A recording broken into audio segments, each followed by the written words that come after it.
Welcome to my podcast, Why Didn't Anyone Tell Me This? With my guests, we are discussing health issues, questions you may have about your health, and debunking some of the many myths around our health. And it's an absolute pleasure today to be talking to Susan Saunders, who I've been trying to nail down since last year. She was on my very first list of people to be on my podcast. But here we are today. I'm so excited. We are going to talk about how to age well. Now, Susan is a health coach helping women over 50 reduce dementia risk and optimize brain health with science backed habits. She's the author of 3 books about healthy aging and longevity. She co wrote the bestseller, The Age Well Project, and the blog of the same name, and authored the Age Well Plan. And her most recent publication is The Power Decade: How to Thrive After Menopause. And that's out right now. She has a high level qualification as a dementia prevention coach with neuroscientist Dr. Dale Breaston, author of The End of Alzheimer's, and was one of the first coaches in the UK to qualify as a coach on his program. She has coached hundreds of people globally to build habits scientifically shown to reduce dementia risk. Welcome, Susan. Thank you so much, Joyce. I'm so happy to be here. And so I feel it's a real privilege to be invited. And I'm so thrilled that we've been able to make it happen. And I've got to say, I have never had so many questions for a guest as I've got for you.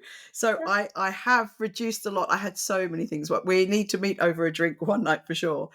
But let's Yeah. start as let's start how I start with all my guests. Let's hear a little bit about your career. I obviously I'm a teacher, and I love hearing about people's careers journeys and what led you to work on reducing dementia and improving women's health. So my journey to this point really started when I was 36.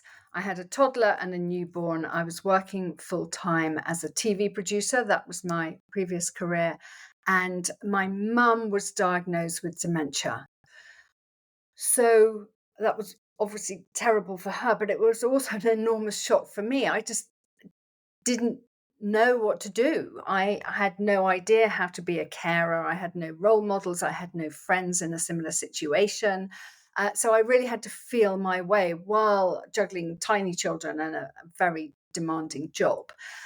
And what made it even more pertinent for me was that as a teenager, I had watched my mum care for her mum, who also had dementia. So I could see this pattern.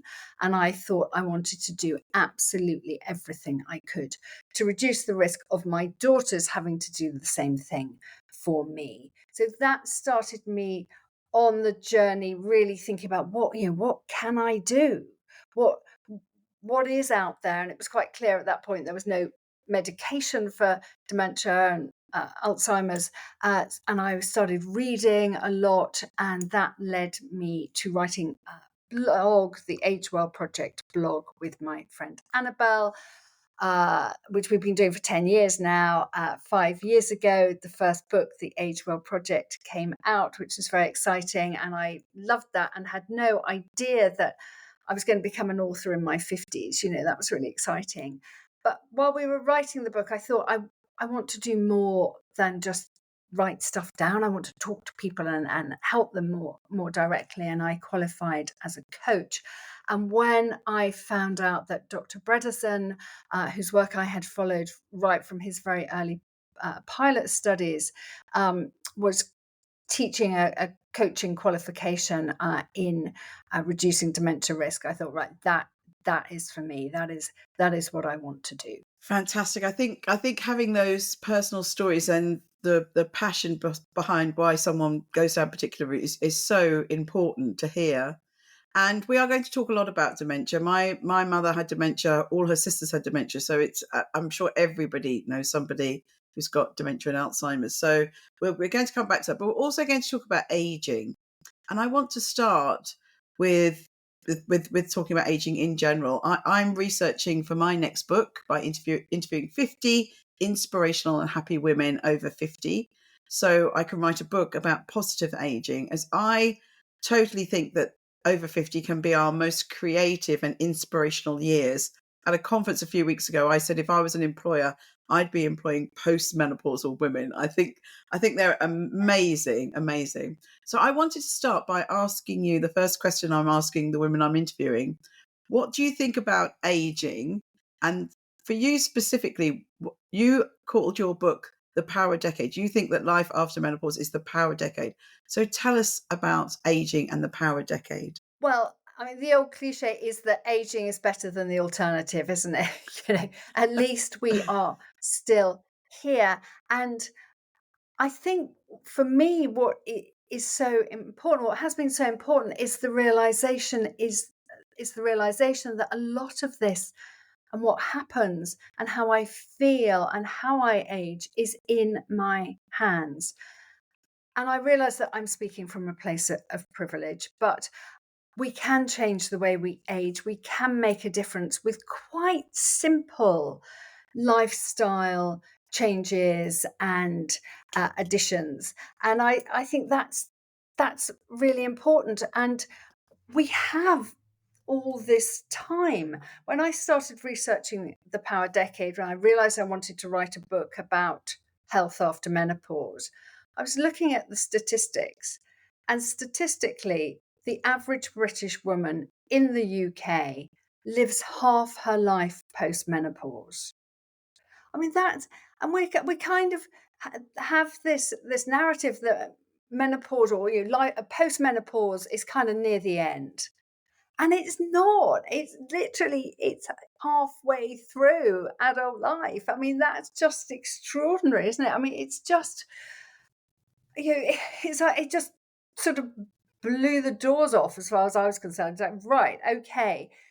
But we also know that estrogen is this wonderful kind of suit of armor that protects us, that keeps us healthy and strong. And when it declines, we lose that. It's not estrogen. I know is not just a hormone of reproduction, and for me, that has been a learning curve. It's not just about babies and periods. It's protecting our brains and our bones and our cardiovascular system and all those things. And when that declines, we do have to look after ourselves. And we know, again, statistically, by our mid 60s, the chronic conditions of aging are more likely to be kicking in. So if the average, I know no one's average age of menopause is 51, and by mid 60s, chronic conditions of aging are more likely to kick in, then we have got this 10 years or so, this decade, to really look after our health, to really power up and take control of our lives and our joy and our health and everything that goes with it. I feel like this time between our early 50s and mid 60s is a kind of gift. We've done a lot of the hard graft.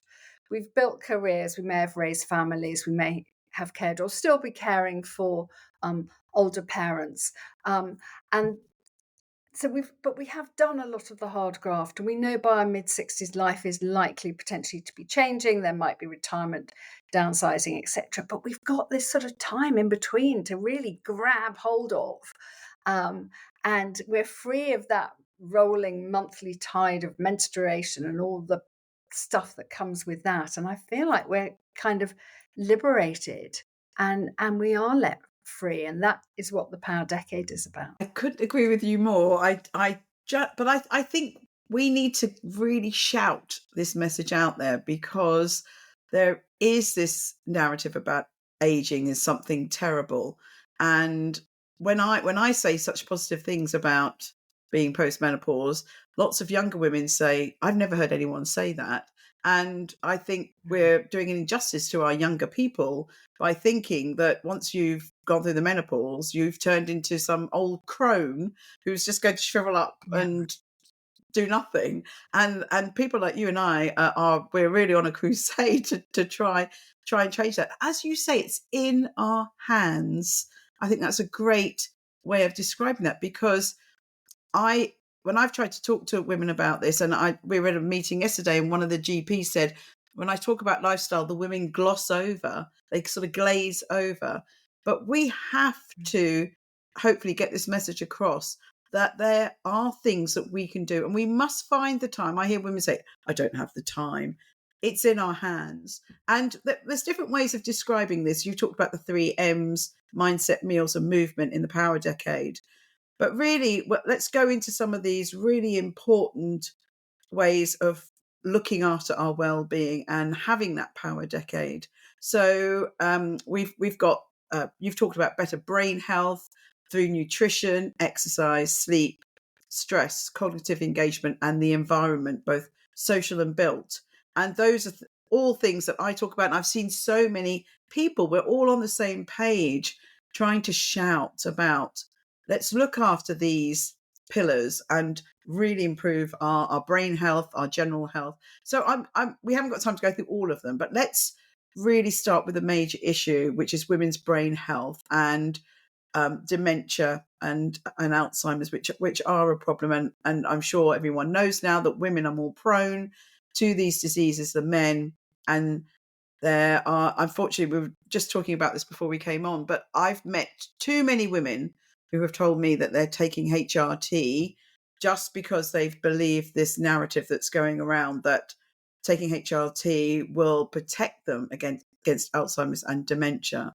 So, what do you feel about the HRT story, and how do you think women can look after our brain health to prevent dementia and Alzheimer's? I'll come back to the HRT thing because I'm a health coach, not a doctor, and I can't prescribe or give medical advice. But I'll come back to my views. But just in terms of what we can do uh, generally is, we have to think holistically. We mentioned the 6 pillars, and uh, it's so important that we think beyond just diet and exercise. I was talking to a woman yesterday, and she is very keen to reduce her risk of dementia, and she kept saying, "Well, I need to be better at cooking, and I need to do this." And I had to say, actually, let's think of all the other things too. It's not just what we eat, and we know, there's so much research now that shows that lifestyle has a huge impact on our dementia risk. We know that the MIND diet reduces dementia risk by around 50%. We know the World Health Organization has said that healthy lifestyle reduces dementia risk by around 40%. There are so many different stats and pieces of research out there. So I think it's it's really important that we do talk about this and we know about it. And as you say, women are twice as likely as men to get dementia. So it's really important that women are focusing on it and focusing on it as soon as possible. Dementia is not a condition of old age. It's a condition of midlife that manifests itself 20 or 30 years later. So we know that the starting point for brain changes is somewhere between our sort of mid 40s and 50s. So your midlife is really the time to be focusing on brain health. But I think, and also, we know that during the menopause transition, women go through a dramatic change in their brains. Dr. Lisa Mosconi has described menopause as a neurological transition. There's so much of the work of estrogen is done in the brain, but that doesn't mean that, in my understanding, there is enough evidence that HRT is going to prevent dementia risk. There is some really interesting research in this area. There are some really good. There's some good research that suggests that HRT may reduce risk in certain cases, in certain beyond within certain parameters. That is my understanding, but I'm not a doctor, and so I can't give advice on medication. I spent a full day last summer. I think most people know I'm a cold water swimmer, and someone lends me their beach hut every now and then. And I went to the beach hut with all the recent clinical studies about HRT and dementia. And I sat there and I read them all with no interruptions. And for me, looking really deeply into the data, if the women are just taking estrogen, so if they've had a hysterectomy, they can just take estrogen. Though some of those studies were the ones that were showing um, a possible link between reducing the risk. But for the majority of women who were taking estrogen and progesterone, it seemed that progesterone was having some effect, and that some studies said that taking estrogen and progesterone made dementia risk higher, and some said it didn't really make any difference. So that was my interpretation. This is not my field. I am going to be asking. We've got a wonderful, very large team at UCL that work on dementia and Alzheimer's. So I'm going to be getting several of them over the next few months to give us the lowdown on what they feel. But I have asked them specific. I've asked some of them, some of the professors there, what they think about taking HRT, and they said that in their view, there's no evidence, and certainly the Alzheimer's and dementia societies, it's not something that they list, but they do list, as you say, about nutrition and other ways to reduce the risk. But I wanted to move on a little bit now to stress. And you said in your book, you've called managing stress is an essential life skill. And it's something we're talking so much more about now. And I think, in my view, we're leading so much more stressful lives than we've ever led before. We're being bombarded by information and data, and everyone's rushing around now. Tell us more about reducing stress as an essential life skill. Yeah, we know stress has a hugely debilitating effect on the brain and on how we age more generally. And I've thought about this a lot, and I've had a lot of stress in my life in different ways.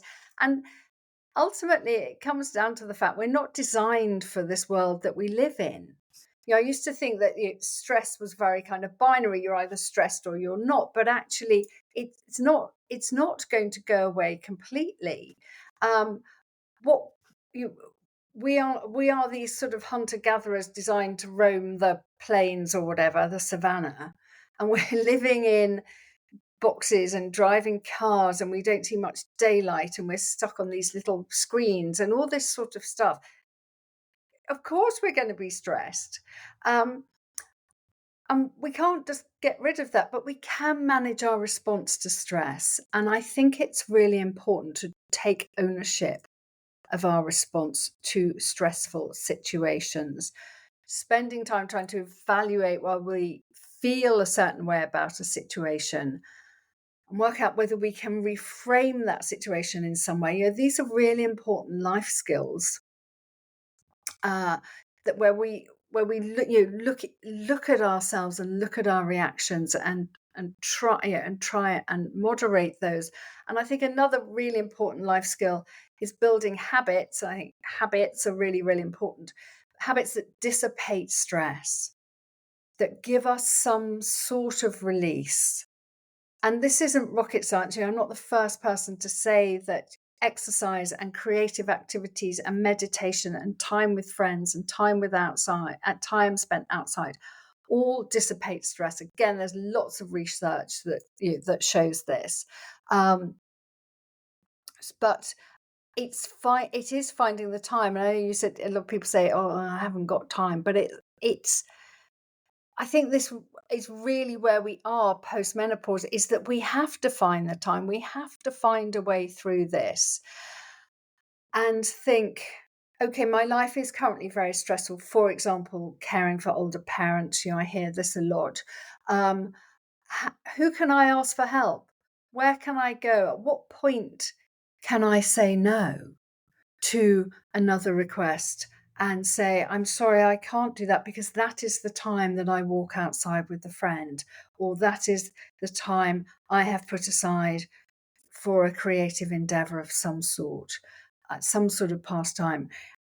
So it is that taking ownership. It's taking ownership of our health, taking ownership of our stress levels. You're so right. We really have to do that. And in the last year, I think with so many of us working at home more, I know too many people who just sit at their desk all day, and we get on earlier now. I normally start work now about 7:30. I would never have done that before COVID.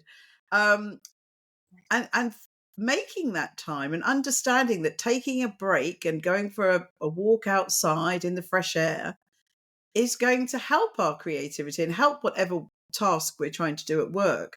But slogging through it and not moving is saturating and Yeah. increasing our stress. So it seems so crazy, doesn't it, that we're not owning it. Some people are just getting more and more stressed without having those tools that can reduce their stress. Yeah, yes, absolutely. And it's really about making that kind of mental and emotional effort to step back and say, what is this situation? How can I carve out some time and space to think about it and work through it and talk to my boss or my family or whatever the issue is.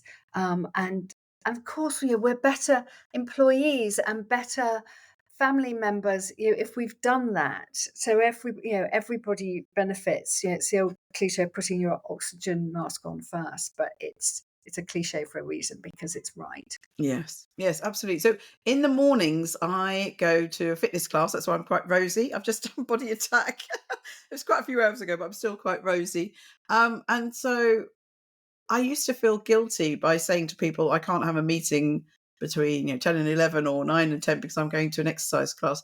But now I'm not feeling guilty. I thought, no, it's so important for my well-being that I'm going to do that and I will make the meetings happen later. But wrapped up with Yeah, that, you talk a lot about joy, the importance of joy, and something that I really am very passionate about is about happiness and joy. What would you say to those women who are struggling to find happiness and joy in their lives? I think take it very, very slowly. Find one thing that sparks joy.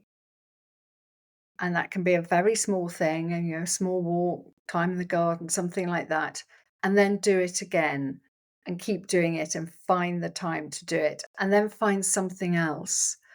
And as I said, with stress, you seek help. Who can support you, who can help you through this, and to find more of those opportunities to do the joyful things.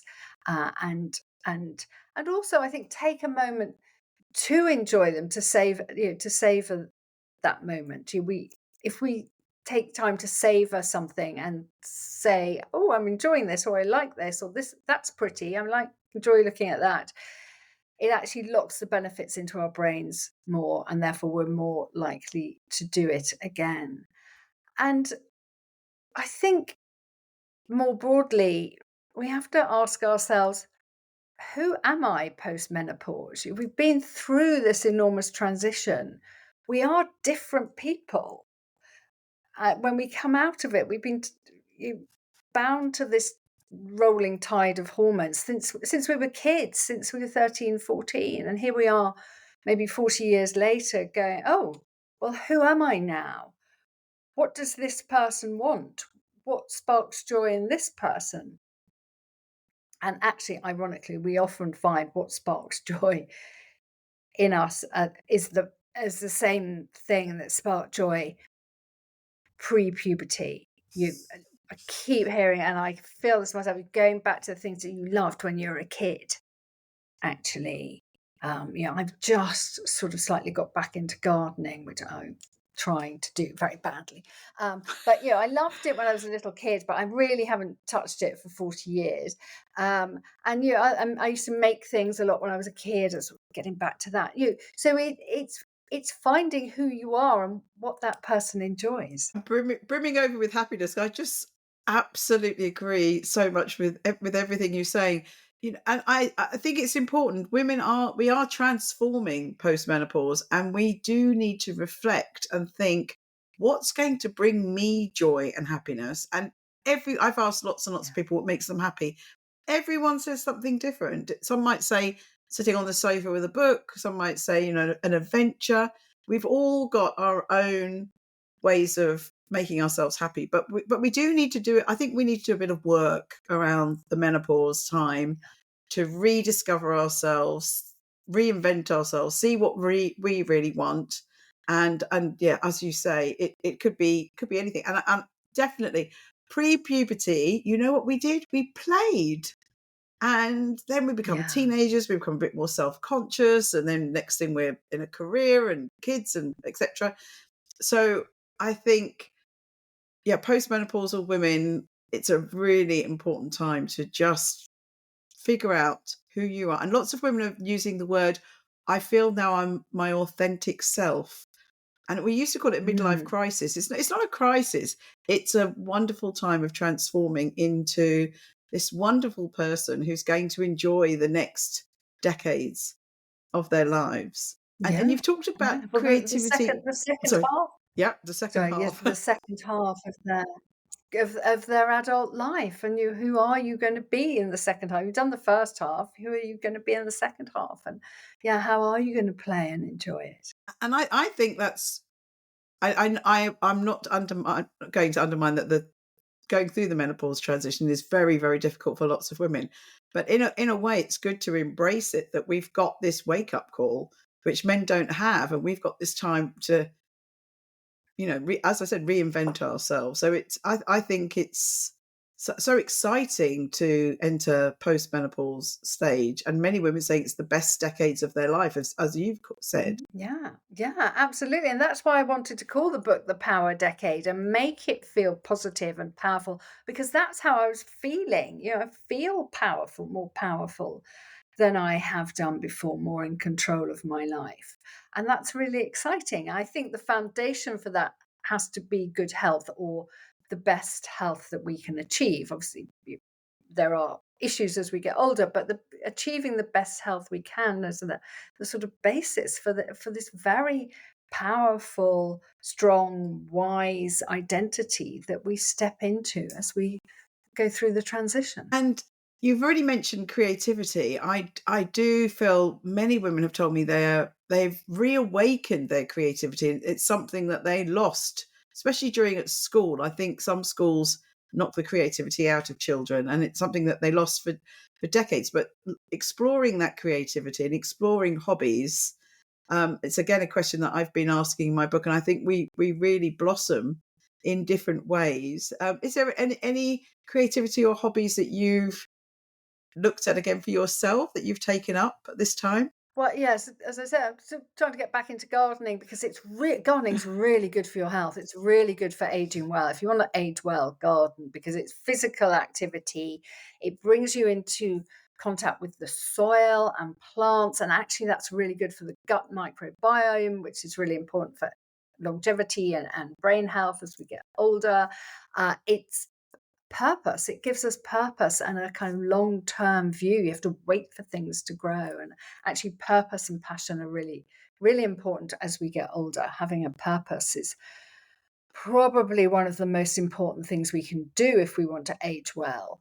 Gardening certainly gives you that. And yeah, and I think creativity, like as a kid, I used to sew a lot. And I really feel, I haven't started doing it again, but I really feel drawn back to it. Like I keep thinking about it. It's almost like a sort of earworm. Like, oh, I could do that. I could do that. So I feel that's coming. But I think I think it might have been Rachel Lancaster who talked in my book about a different kind of fertility that we get to. We've had, for some women, obviously not for all women, a fertile time of life, or time in which we hoped we were fertile, and now we know that's gone. So, and that is difficult, I know, sometimes to go through that loss. But as we come out of it, there's a different kind of fertility and an opportunity to create something else, and it sort of doesn't really matter what it is. um, I think I know that anything we do with our hands, there is a connection to the brain, to mental health, to parts of the brain which help us de-stress, to the actual physical doing a thing with our hands, if that's gardening or pottery or painting or sewing, whatever. There is a direct connection to parts of the brain that help us de-stress. So that's why we should be kind of getting creative and getting our hands dirty. The gardening. I'm looking at my garden now. I've got quite a big garden because I live in the countryside, but various times in my life it has grabbed me, and as you say, you're nurturing things, you're touching the earth, and you're outside. It ticks so many boxes. Exercise. And so many women have told me that it brings them such joy. I'm still trying to get into it. I've got lots of stinging nettles. I did some work last week. I got brambles. I've got scratches on my arms and my Oh, legs and itches from. So I this year gardening is it does go on my vision board every year actually, but this year I'm really going to try and get back in with that soil. And it must be good for dementia as well, being out um, doing those sorts of things and creativity as well. Do you think? oh yeah, absolutely. It's so, so important for brain health. Definitely one of the pillars of better brain health is cognitive engagement. So yeah, anything you're learning, anything you're doing is really good for cognition. And of course, you being outside and being active, really, really We've important. got to all get out in our gardens. um, let's move on to nutrition. I'm so frustrated with our planet. This everyone's talking about ultra processed foods. I don't understand why we allow companies to make foods that are so bad for our health. We have warnings on cigarettes, we have warnings on alcohol, we have limitations to buying these products, but we don't have these limitations and warnings on so many of these foods. And if you look around the supermarket, it's just so full of, I don't know, but so much in the supermarket is very, very bad for us. So, what are the key issues that you'd like to give, let women know around their nutrition? And I know that you changed your diet post menopause. So tell us a bit about that. Yes, it's so interesting you mentioned the ultra processed foods. I mean, they're sold because they make profits. That's how the economy works. And I do say to women who are struggling to reduce their intake of ultra processed foods, of very processed sugary foods, it's not your fault. Multi billions of pounds are spent marketing this stuff to you, and we are hardwired to want it because our ancestors who were roaming the savannah and not being as stressed as we are now needed to know what tasted good and what was going to give them energy, and that was sweet things and fatty things because food was very scarce. Now food isn't scarce, but we're still hardwired to want the sweet things and the fatty things. So many women beat themselves up about cravings and all the rest of it. It's, well, you're designed for that, and these huge corporations are making enormous amounts of money out of feeding that literally to you. So I think it's really important that we don't beat ourselves up about it, and also realize that nutrition for aging well and for better brain health doesn't have to be complicated. It's really about fueling our lives and asking ourselves, what do we want to be doing? How do we want to feel? We want to feel good. We want to be strong. Um, I've certainly post-menopause started eating more protein. That was not something I gave a lot of thought to previously. We are losing muscle mass with age and as estrogen declines, and we need to support rebuilding it with protein and also obviously working our muscles. We're not going to just get muscle mass just by eating protein. And I find with my health coaching clients, none of them are ever getting enough protein, by which I mean around a gram of protein per kilo of lean body weight per day. And that's just a kind of simple benchmark. And whenever my clients do the maths, they're never getting enough because it's one of those things where we've tended to think, oh, those kind of chunkier foods like a big piece of chicken or so, or even a small piece of chicken, oh, that's going to make me fat, I'll just have the salad, kind of thing. And also the other thing which I think is so important, and women have had the wrong message about for so long, is eating fat. Mm. We are a generation of women who were brought up to believe that fat would just make us fat, and everything should be low fat, and we should be cutting fat out of everything. And it makes me so angry we were sold that message, because fat and healthy fats by olive oil, oily fish, nuts, avocados, that kind of thing are absolutely vital to how well we age and our brain health. Our brain is a ball of fat and water, and if it's not getting that nutrition, it's not going to function as well. So I think I try and eat for my brain. I try and get enough protein. I get oily fish, loads of green vegetables, some really clear research on green vegetable intake and lower risk of cognitive decline. Plenty of other vegetables too, but you just green veg, lots of berries, fiber. Lots of women not getting enough fiber either, and that's so important to the gut brain connection. It's really important, and we need fiber to help all that uh, work and to feed our microbiota. So it's not difficult. It's just making it a habit, making it happen. One of the first things I would say to my clients, or a really easy thing to remember, is berries, greens, greens. If you're having 3 meals a day, are you having a portion of berries with one and a portion of greens with 2 others? Really simple, but it's just lodge that in your brain. Look at your plate. Are you getting those things? That is absolutely brilliant advice. And we always have the saying, "You are what you eat." And I've heard some people say that's not true, but Mm. if you're not feeling well, I think that the first place to go is our diet. What are we eating, and how is that affecting us? And you know, I know people that are sensitive to dairy, or they're sensitive to different things. And what's important, so we're all individual, and we need to work out for us. And in the last week, I've heard 2 women tell me that they got rid of their IBS through their diet, and they said they're so frustrated that they didn't understand that before, and they figured out what was irritating them, what wasn't working for them, and they totally changed how they felt. So it's just so important, isn't it? Yeah.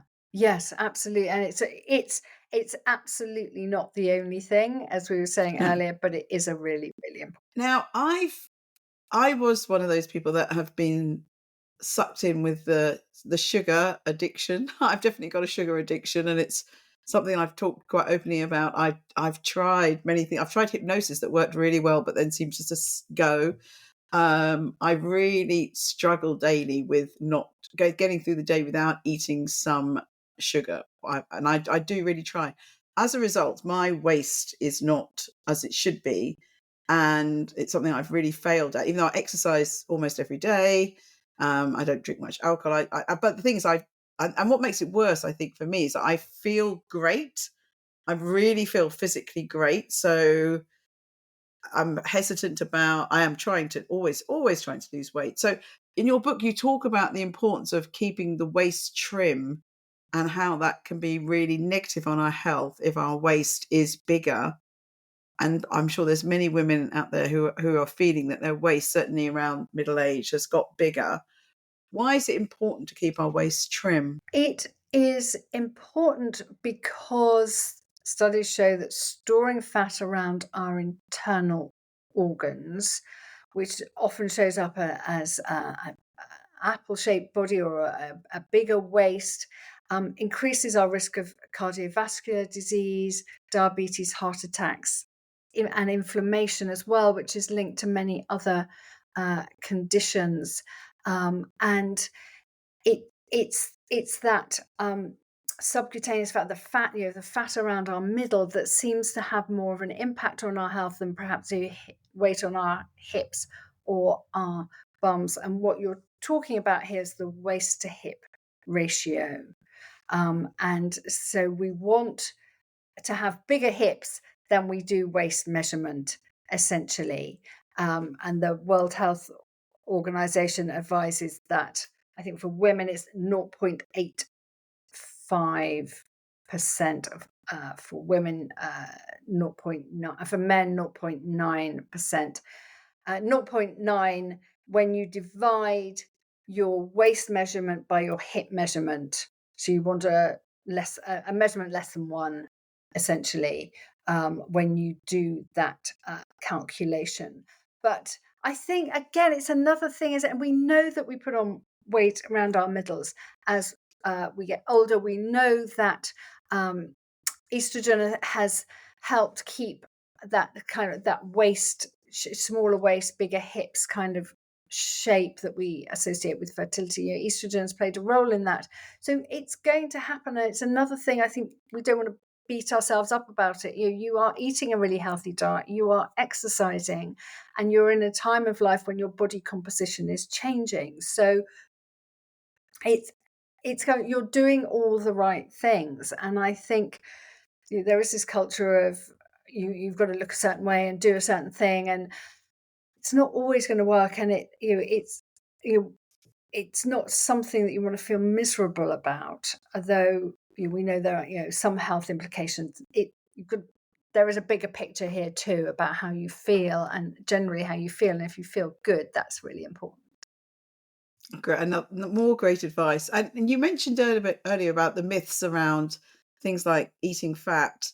And I remember when I was young, we had the whole margarine thing came in, and they told us that eating margarine was better than eating butter.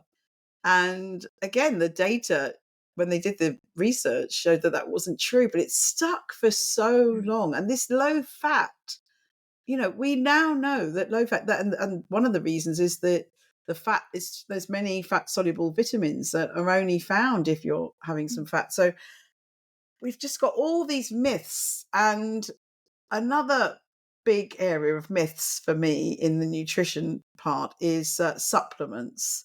um, I've never been a big fan, and I've never really taken anything. I took folic acid when I was pregnant, and I do take vitamin D now. Um, what's what's your view? I know you've changed your view on this. So how do you feel about supplements? So I don't take tons of supplements like you. I take vitamin D3, and I take it with K2, which apparently helps move the calcium from our bloodstream where we don't want it to our bones where we do, so that the two things work together. So I take those together. Um, and I do take fish oil, a fish oil supplement, because that is really important for brain health, to be getting those essential fatty acids, omega-3, the DHA in EPA, really important for brain health, I I believe. And I also take a broad spectrum B vitamin for the same reason. And the other thing I do take and suggest to my clients that they take is magnesium, which really helps with sleep for a lot of women. I take magnesium threonate at night. That's a type of magnesium which crosses the blood-brain barrier, so supports brain health. And there's quite a lot of research around that, which I think is robust enough for me to want to take it. So I do. And I think it does help. And if I don't take it for a while, I notice. Um, it's quite hard for us to get enough magnesium in our diet, and particularly the threonate. So that's what I take. And I think, as you said there, you realise if you don't take it, you see the effect. So I think that would be my message to people. We're all different.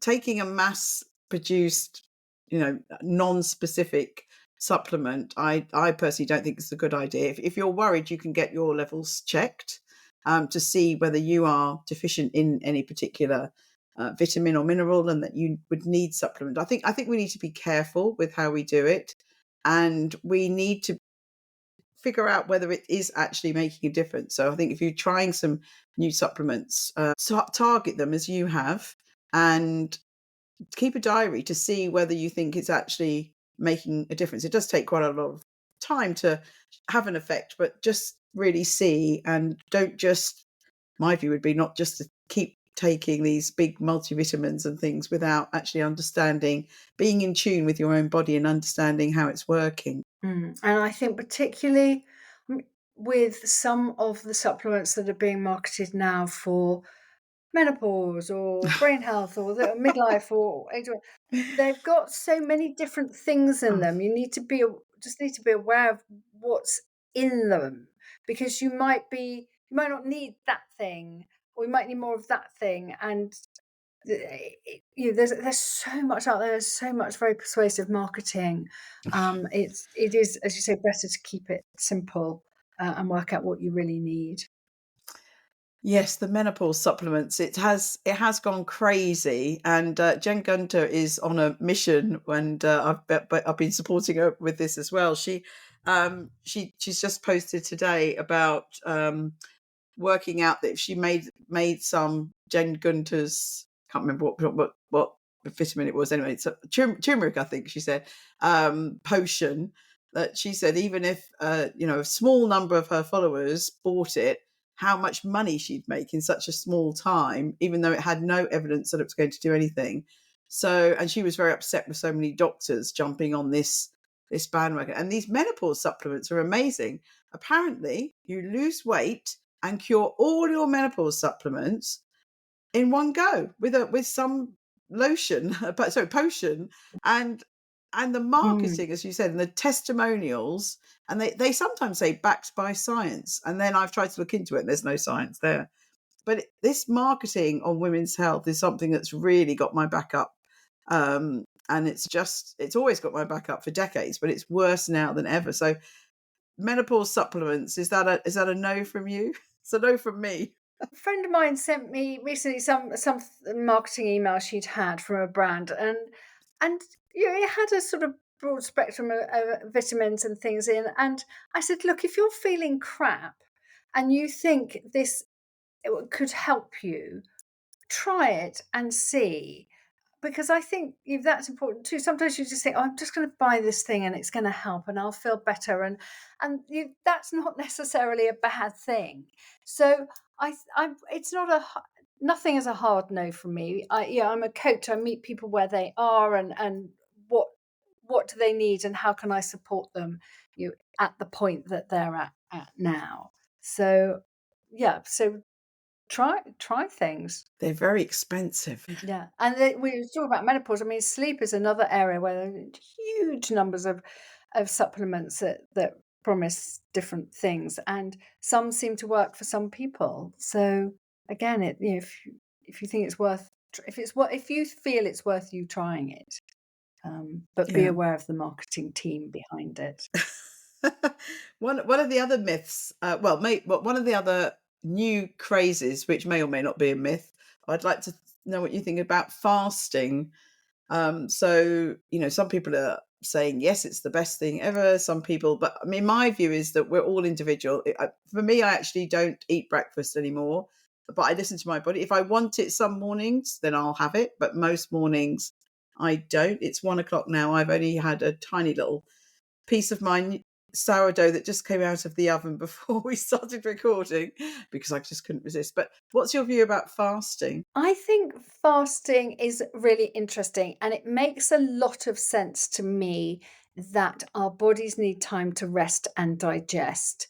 That constantly eating and therefore constantly putting our bodies in digestion mode, which is hard work. It's one of the hardest things we ask our bodies to do. You, that must take its toll on the body, and particularly as we get older, we need time for the body to be able to repair. And if it's constantly digesting, then we're not giving it time to repair. So I do think it is a good thing, gently to restrict the amount of time that we are eating. It doesn't work for everybody. I think women experiencing severe menopausal symptoms who have a history of disordered eating really need to think very carefully about the restrictions they put on themselves.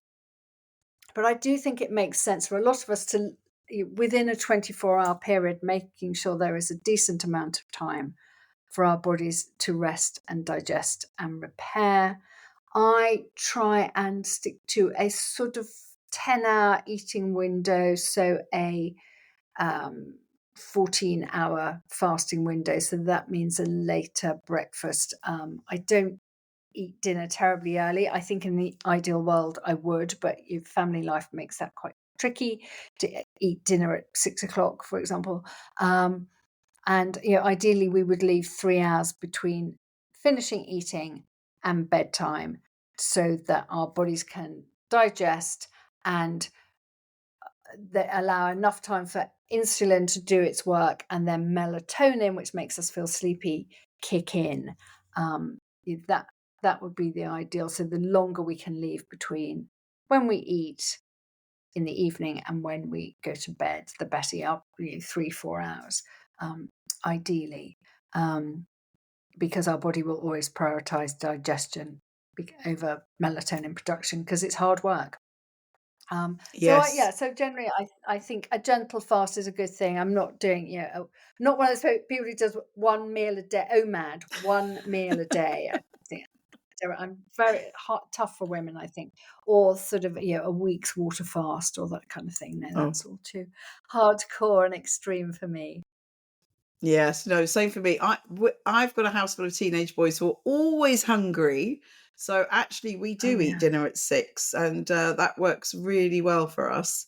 Mm. So that literally they come in and they're like, "We need food." So we eat dinner at 6. But I really like the advice about having 3 hours before you go to bed on letting that digestion finish.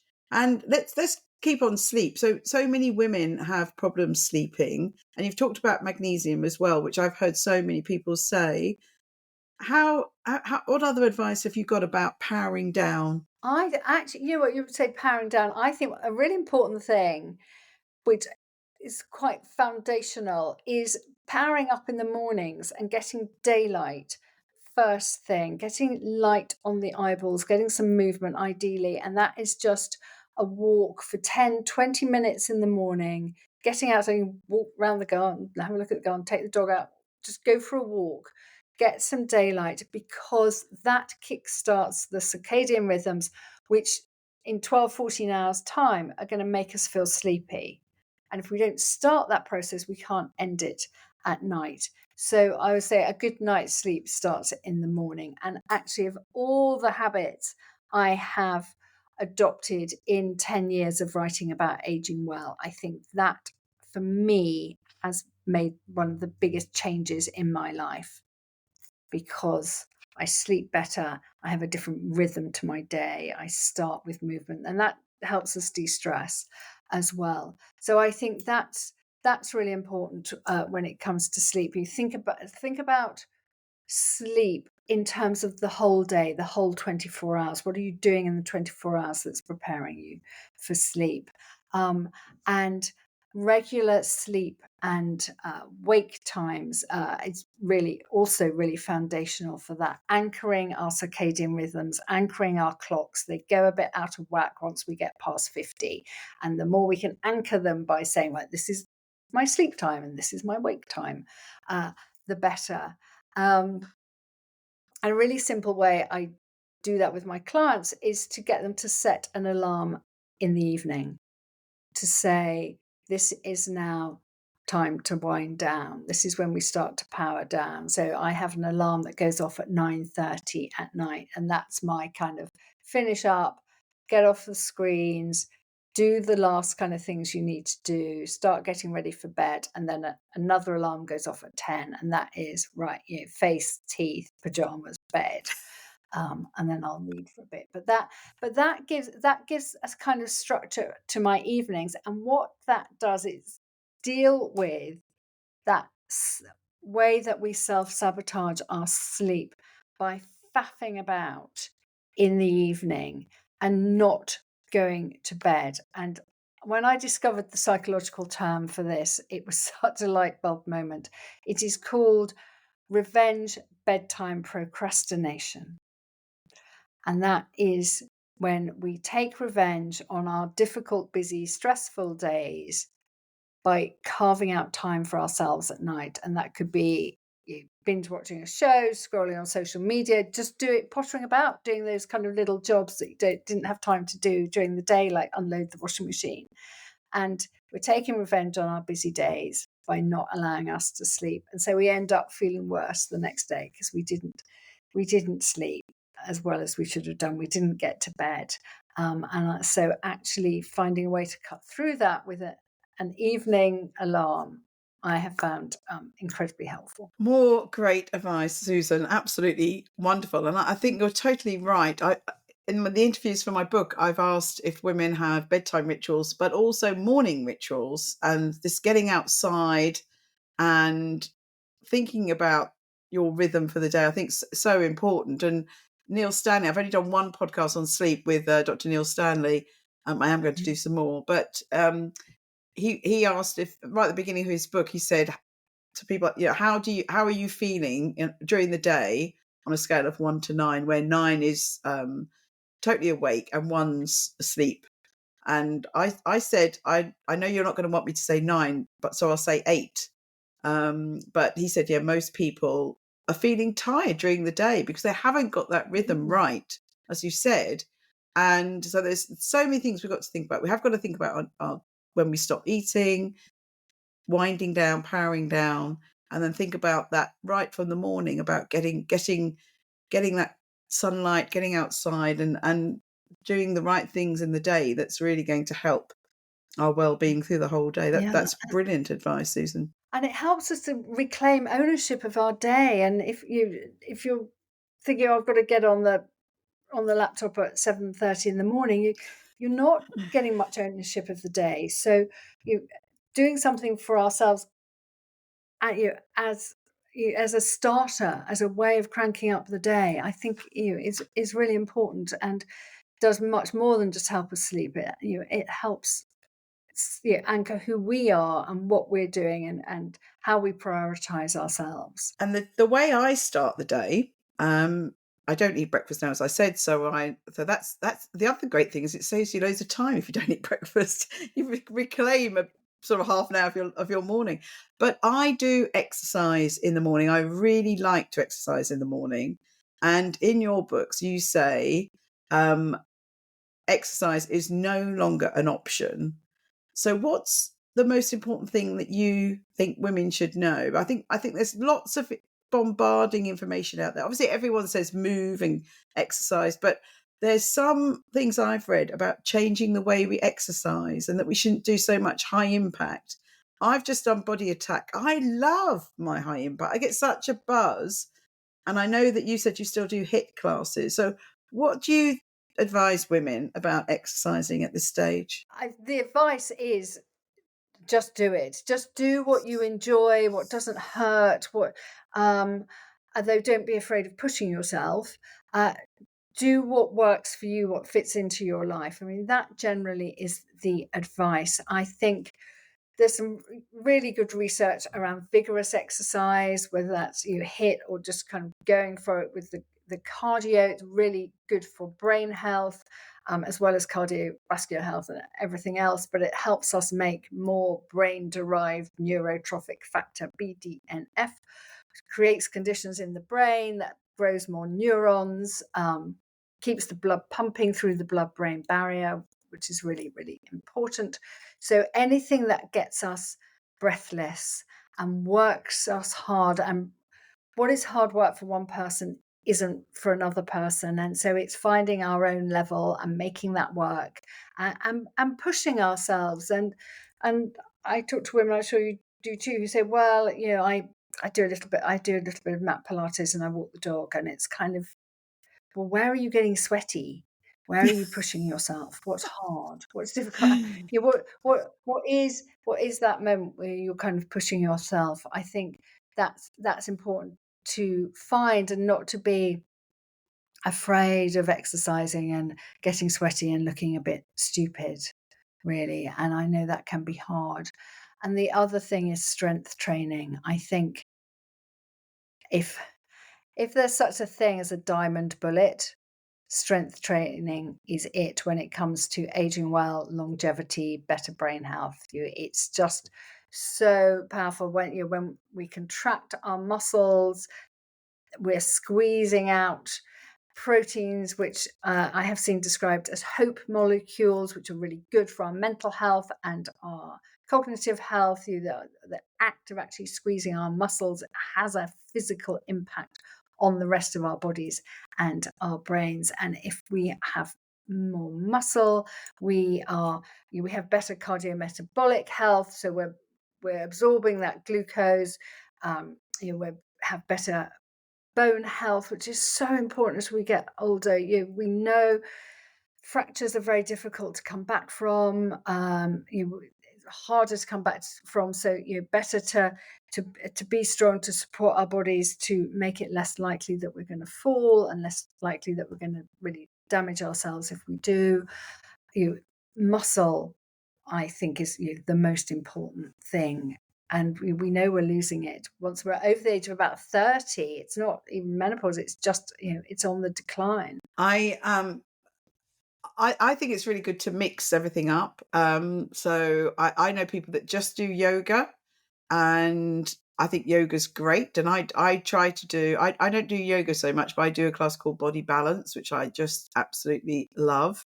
As you said, weights are important, but yeah, I keep seeing all these exercise gurus on social media say postmenopause women shouldn't do aerobic exercise, and I don't know. I think that's a bit of a fad. That's they say it's not good for our metabolism, but it's great, and as you said, it gets blood everywhere. And when we're going red, the blood's going to places it hasn't been to for a while. It's also doing that internally. It's going all around our brain, and it's moving faster. It's taking things away from ourselves and bringing new things to ourselves. So I really, but everyone's individual. So I think what's important is people do what's right for them and what they enjoy. If they're not enjoying their exercise, then that's a disaster and they won't keep it up.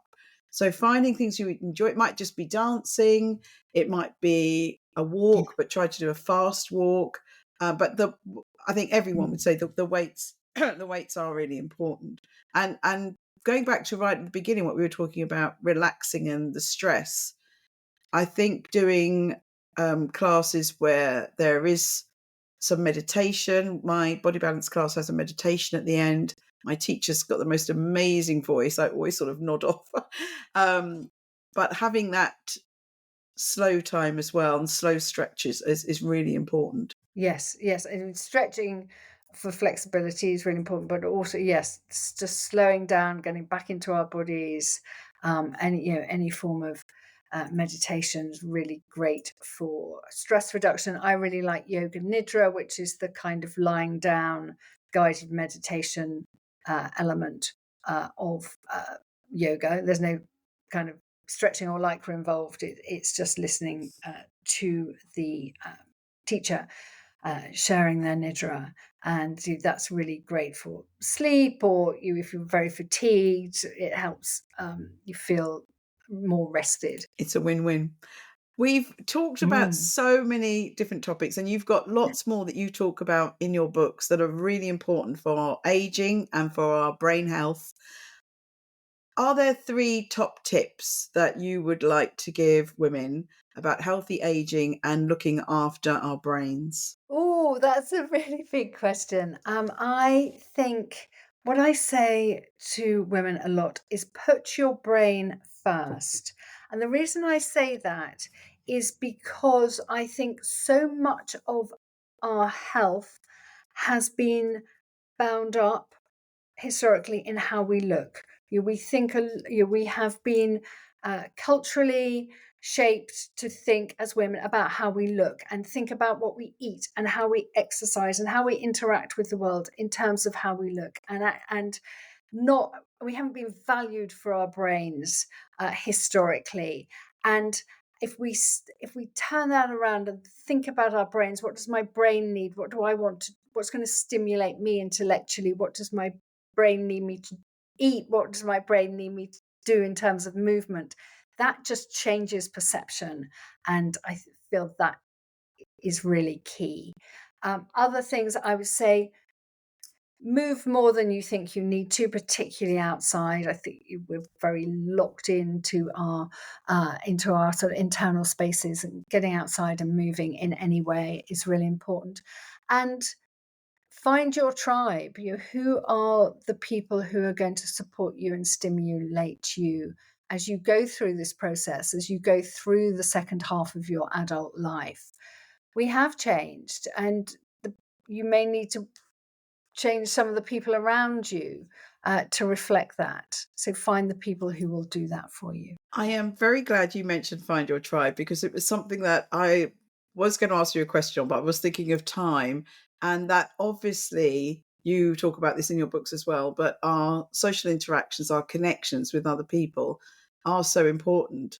And I was on someone's focus group the other day as a participant, and they said, what's the most important thing you think that's happened to you post menopause? And for me, it was realizing that I have much more positive relationships with women than I've ever had in my life. And I'm very aware that I've got fantastic women's circles that I'm part of. And some of them, quite a few of them overlap. But I've got various tribes, various circles of women that give me something that I've never really taken so much note of in my life, but they've just become very, very powerful. And a great example, if any of my school friends are listening, we've got 10 school friends that we're still very connected. But over the decades, as we used to meet, not quite so often when we were having kids and doing things over the last sort of 40, 50, 60 years. But sometimes when we used to meet, we'd come away and there'd be some little cliques and there'd be little grumblings, and some people would have a little row. But I've really realized in the last years, as every time we've come together, it's just been love. We're the same people, basically, Mm. but we come away with the most wonderful sense of love and togetherness, and all of those negative things, they've faded away. They're not there anymore. I'm very, very looking forward to seeing them all again next month. And that was a really light bulb moment for me when I realized, wow, these relationships have come on to a totally different place. And this wonderful tribe of women, we are now on a different wavelength, really, which is wonderful and positive and so full of love. Yeah. So, community, friendships, um, tribes, women's circles, I think are really, really important. And it's never too late to make new friends. No, absolutely. And it does kind of fill up your soul, doesn't it, when you spend time with great women, or you're very old friends with whom you've had relationships for 40, 50 years, and you feel better. You are, well, you are better. It's so good for you. It's so powerful. And yeah, I think that's really exciting, and we should all be doing more of it. Yes, definitely, definitely. Now, Susan, I thank you so much. We're going to finish with some questions that I ask all of my guests, and I think finishing on our women's relationships, it was a wonderful way to finish. But I ask all my guests. My podcast called "Why Didn't Anyone Tell Me This?" Is there something in your coaching that or through writing your books, that you found that women are, wish that they'd known about before the light bulb moment? Well, I think we've touched on this already, but actually, a lot of women say to me, I didn't know, no one told me that I could feel great postmenopause, that it was going to be okay, that I come out the other side. It's not the end. And so I think that, that's a positive, because we have had this sort of narrative that menopause is just nothing but awful. And I know it can be very difficult, as we've talked about, but actually you can come out and think, oh wow, look at all this opportunity. And yeah, that is what we don't talk about enough. Oh, Susan, I love that. I love that. No one's ever said that. And that's a brilliant, brilliant answer. Thank you so much. And we did talk about happiness. So I'm going to ask you now, what makes you happy and where is your happy place? So what makes me happy? A cliche, I suppose. My family, being with them. My elder daughter has just been in Australia for a year, and she came back recently, and we had the four of us in the car for the first time for 15 months or something. And husband was driving, I was in the passenger seat, two girls now in their 20s in the back seat. And I thought, oh, this is so lovely, just being in the car together. So So Oh, it's not very exotic kind of happiness, but a very lovely kind of warm-hearted happiness. My happy place, very specifically, is called a place called Scalt Head Island, a tidal island off the northwest coast of Norfolk, sort of beyond the creeks. It's very beautiful. But more generally, being by the sea always makes me very happy. yes, we need to go swimming by the sea. We've got so many women who are several of the women I've been interviewing for my book have moved to the sea, and I'm so jealous of them. I can't do that yet because of my kids, but I've got a camper van and I'm spending a lot of time by the sea. Just spent last weekend at Bournemouth, which was very, very magical. So the sea, yeah, wonderful, wonderful place. And the very final question, what advice would you give your younger self? I would say it really doesn't matter what other people think. It's true. That is true. And one of the common threads that's come out from my interviews with women over 50 is they actually say, I won't say the word because I don't want to sue anybody, but they said they don't give an F anymore. They, and Yeah. unfortunately, that light bulb moment happens normally when you're older. So, yes, advice to your younger self is, yeah, don't fret about it. Yeah. Yeah, yeah, absolutely. Yes, I mean, that is a really interesting condition or part of the postmenopausal condition that you just don't worry so much about that stuff. I mean, that's just so liberating. It's so liberating. It really, really is. And yeah, it's great. It's great. I could say a lot about it, but I won't. It's great. Susan, I'm so glad we finally done it. Um, your books and your work are just so fabulous. It just when you've got your own views about things and you think you might be a bit opinionated and then you read someone else's words and they're totally in line, it's such a relief. And I will be quoting you a lot in my book. And if people haven't read your books yet, please, please read Susan's books, and please follow her. And we want to be Yeah. sure that everyone ages well and has great brain health. Thank you very much, Susan. Thank you so much, Joyce. I've really enjoyed it.